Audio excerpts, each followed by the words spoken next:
U.S. President Donald Trump's tendency of naming things after himself continues unabated. In a major policy initiative to encourage long-term investment from an early age, the U.S. has launched the Trump Accounts mobile application ahead of the program's formal rollout on the 4th of July. Now, according to the U.S. Secretary of Treasury, Scott Bessent, this new app would make it easy for millions of Americans to contribute and watch their investments grow in value.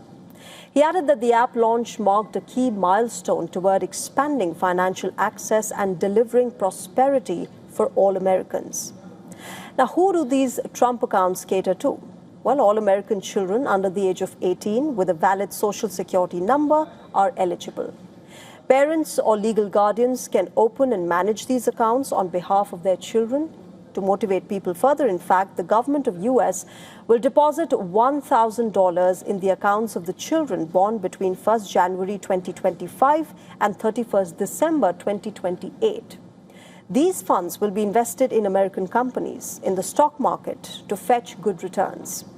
In fact, parents can choose to contribute up to $5,000 to these accounts per year.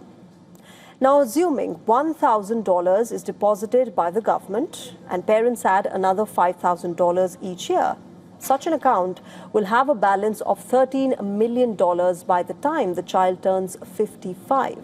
And most importantly, money cannot be withdrawn from these accounts before the child turns 18. After becoming an adult, he or she will be able to withdraw funds for expenses like higher education or a first home. Now, Trump has been on a self-naming spree since the beginning of his second term in office. For instance, back in December 2025, the president had announced a new class of warships named after himself. John F. Kennedy Center for Performing Arts and the U.S. Institute of Peace Building in Washington were renamed after Donald Trump. He also launched the Trump Gold Card program last year, which allowed non-citizens to get residency status by paying a processing fee of $15,000 and a contribution of $1 million after undergoing a background check. However, this initiative has failed to garner traction till now, with only one card being approved so far. And this is not all. Donald Trump is set to become the first sitting U.S. president to have his signature on U.S. bank notes on the eve of America's 250th anniversary.